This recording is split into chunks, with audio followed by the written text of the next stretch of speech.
I've had a few people ask what team compositions, what loadouts, and even what off-meta picks work best for ranked. So I'm going to share some of the most dominating strats right now and the reason why some of the top teams use specific compositions, what each role within that comp does, and then I'm going to get into some very solid solo queue specific loadouts along with some off-meta variations that I personally think could work pretty well. I also want to take note that the upcoming patch of 2.6 might completely shake up this list, so keep that in mind if you are watching after that patch. Feel free to comment with what is or isn't viable now. I think at the current moment, the meta is quite stale, honestly. I want to cover the reasons why these loadouts are strong, and I'm very hopeful, like I said again, that the next patch will destroy this list and we get some variation, especially in the higher elo. Now, let's start with the 3 best rank compositions. In my opinion, this is the go-to comp that you'd run if you are a 3-stack where everybody has communications. This isn't necessarily your typical solo queue pick or just finding randoms off the Discord kind of pick. The first will be the most popular composition amongst the top players, especially those in like the top 100. And when you're playing in pro scrims or something like that, this is going to be pretty much the go-to. And that is a medium and double heavy composition. The medium will use heal beam. As for the weapon, you're going to bring the FCAR or the model 1887. Then the gadgets, we have defib, jump pad, and zipline. For the first heavy, we run the mesh shield. And then for the weapon, we're going to use the SA-1216 or the Lewis gun. The M60 is also acceptable here. On the gadgets, we run RPG, C4, and dome shield. I have kind of seen some different variations where instead of the C4, you run anti-grav or barricade. And then for the second heavy, we're going to be running charge and slam.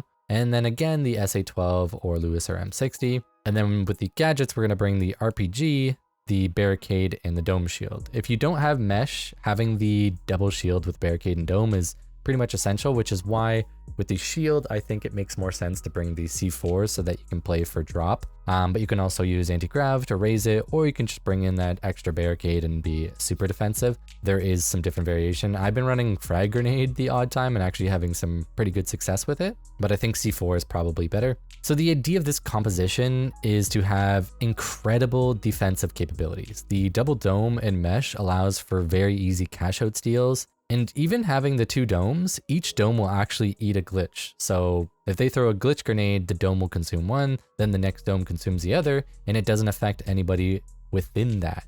So you end up still being able to mesh even after the glitch. For initiating fights, you can use a jump pad, then use both the RPGs that are on your team, and then just aggressively push them. Since you have the charge and slam, it's pretty good to either use that midair or after you land, and then just charge the team.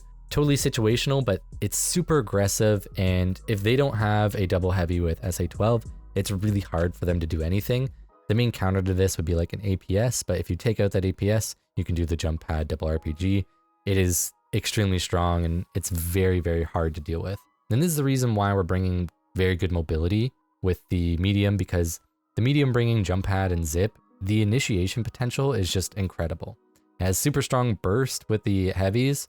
So coupled this all together, you can be hyper aggressive while also having pretty much the best survivability with all the HP and healing involved. There is a reason almost every top player runs this composition most of the time. It's super easy, covers all the basics. It's flexible with weapon choices for closer and further range. This is just the best composition to run in the current meta if you are a 3-stack with communication and can actually play together. The next composition is one of each class. A light, medium, and a heavy. So for heavy, we have the mesh loadout from the previous composition, along with the same medium, but we replace the charge and slam heavy with a light, who would typically use cloak. For the weapon, you're going to be bringing the LH1 or the XP54. For gadgets, we're going to go with the stun gun, gateway, and glitch grenade. The idea here is that your heavy and medium need to understand how to stay alive and play together. A lot of responsibility is on the light to position correctly, to get kills on their own, and them staying alive is extremely important here. Sometimes it's also good to essentially use the heavy and medium as bait so that they get distracted and then your light can go for a flank. A light on the flank, being able to land a stun to open fights is just insane if everybody is coordinated on it. If you don't follow up on your light, it can kind of feel really bad, so that's why I recommend this when you are in a 3-stack. The light also needs to use gateways for cash boxes, teammates, and general movement. You can get a lot of revives off with it too. The medium and heavy play similarly for the previous comp, but they do need to be more reserved in their approaches, often being ready to initiate hard after the light gets a pick. The only reason this is viable at the moment is because of the frequency of double heavy. The glitch grenade, if landed well, can be great at opening up a fight versus them, but overall this comp just gets beat by double heavy, but it at least kind of has a fighting chance, whereas a lot of the other comps don't really seem like they do. For the third best composition, we have the double medium heavy, where you run heal beam medium and then the mesh heavy from the previous comps, and then you're going to bring a second heal medium. However, this one's going to drop one of the movement gadgets for something like an APS or a frag grenade. I have also seen people use dematerializer here, which is pretty interesting because you can also bring in the anti-grav on the heavy, and then you can move cash boxes up. I think this is okay. It just takes a little bit more coordination and is a little bit harder to pull off. If you do pull it off, it is pretty solid, but people can often just drop it after you demat it up. So there's a little bit of a caveat there. I think bringing the double heal is pretty solid, and that's how this composition typically works. But keep in mind that I personally try to avoid playing this specific comp, as if you run into a double heavy composition, you just don't have anything in your kit to really deal with all the shields. And in a fight where a double heavy team just full on jumps you, you most likely are going to lose that fight. This does feel pretty solid for knockout rounds because of the revive spam, but for the final round, it can be really rough if you face a double heavy. The idea of this comp is to just raid boss your heavy. Double healing them is basically just going to turn your heavy into something that can just go ahead and rip through every team. But this comp kind of falls flat if your heavy isn't cracked out of their mind. If you don't have a very good heavy player, you're probably best to just do triple medium, which is probably one of the best solo queue team comps, as it's very forgiving. When people die because of the amount of revives you get, it just feels like those deaths don't really impact it as much. Bad positioning isn't harshly punished like it would be with some other compositions. Having multiple heal beams can compensate for mistakes. Everyone can kind of make this composition work. Even if you're newer to the game and haven't figured out all the complexities of the game yet, this composition just feels very simple and easy. You don't have to worry too much about your mistakes. And that's why I think if you are running a solo queue pick, it's really not that bad to just kind of run the triple medium. Now let's cover some solo queue loadouts. As often in solo queue, you need to be more independent and you have to try to hard carry your team. When bringing team utility, one that requires little to no input from your teammates is best, as coordination is the worst if you aren't 3-stacking with people that you trust. So for light here, this is going to be a pretty solid one. You're going to bring in the cloak or dash depending on your preference, as these specializations will help you stay out of harm's way. For the weapon, we want to bring the XP54 and the LH. I would lean more towards the LH if you are able to aim pretty well with it, as these things are extremely good at medium to long range and will let you play more of a lurker kind of flanking role, and you don't have to feel as forced to get right inside of the fight where you might die in a bad spot and your team can't really revive you. It's a little bit harder to play up close when you are uncoordinated with your team, so I think playing a little bit further back, more reserved, is pretty good. For the gadgets, this is where we're going to actually switch it up quite a bit. The stun gun is still pretty solid here for general use, stopping cash out steals, being able to get a couple picks for you and your team. But the next, we're going to be bringing the sonar grenade here, or the tracking dart, depending on your preference.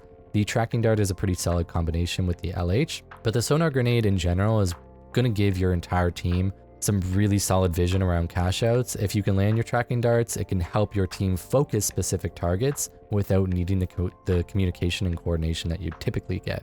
And the last, we're going to bring a glitch grenade or potentially a breaching charge to help defend your cash out. Glitch can be hard to use with an uncoordinated team, as the 5 seconds may not be enough for the team to follow up if you are unable to follow up within that 5 seconds yourself. So playing for a drop might be a little bit easier with a breaching charge. For medium, you can use the standard loadout here. Honestly, just use the heal beam, the FCAR model with defib and the double movement gadgets. If you want to drop a movement gadget here, since you might not be as coordinated with your heavies, or even just your heavy, or if you have no heavies, then you might not even need it. You can probably bring a frag or an APS, as that would pretty much always be useful. The medium meta honestly is pretty standard across the board. Find your other medium or heavy and just stick with them and heal them. If you get 2 lights on your team, honestly, it might just be game over, so good luck with that. For heavy loadouts in solo queue, a really solid one is actually Goo Gun. Don't get me wrong, Mesh is also a very solid option and I would still recommend that, but defending a cash out can be tricky.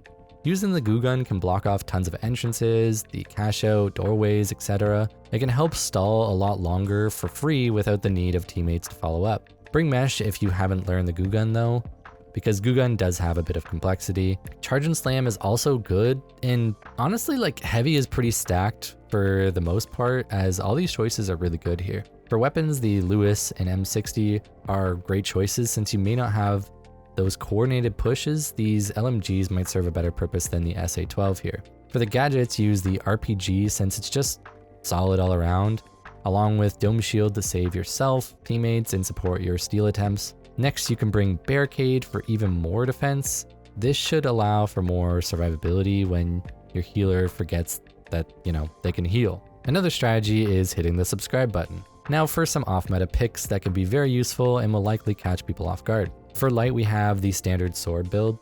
Very good at picking teams apart and plays well solo. You can bring dash with sword, then for gadgets bring stun gun, gateway, and vanish bomb. There's so much you can do with sword and ranked, and I think it caters really well to that solo playstyle. For medium, we have the unexpected steal loadout using the dematerializer with the FCAR or model.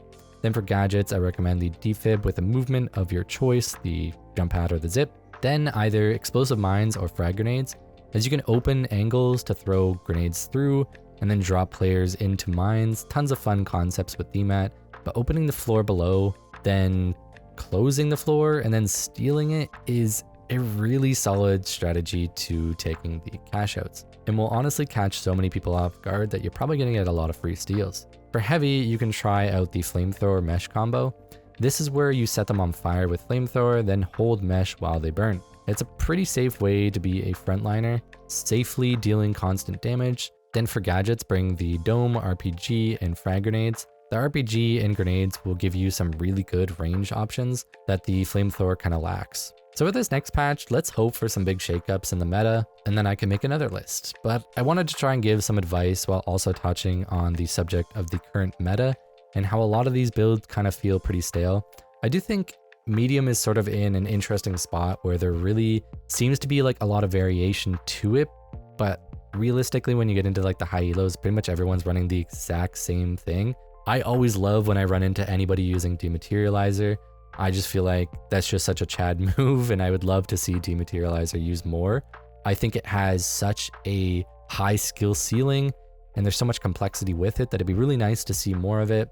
When it comes to light, I just want to see light in general. I feel like every time I see it now, it just feels kind of like a joke.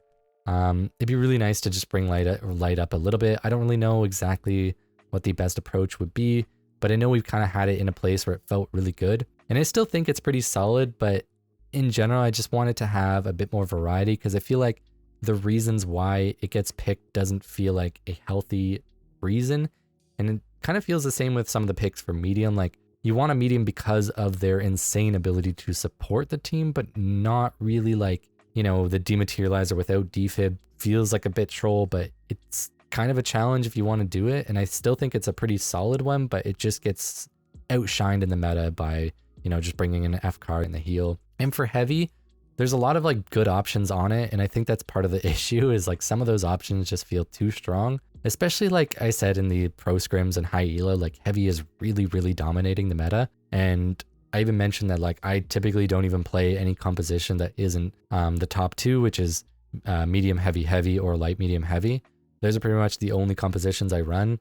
There's the odd time that we whip out something else, but usually it's not one that I want to do or somebody troll picked or something. But yeah, for the most part, if I'm having my way, it's pretty much medium heavy heavy every single time because it gives you the highest chance of winning when you are with a coordinated team. I want to say thank you to all of my YouTube members. I really appreciate it. Comment below your favorite loadouts and team compositions, or if you have any opinions on the meta. I'm hoping as time goes on, the off-meta picks and the meta picks get closer and closer in terms of power, because the gap feels pretty massive at this moment. To all those mastering off-meta picks, you are a champ, and I will see you in the finals.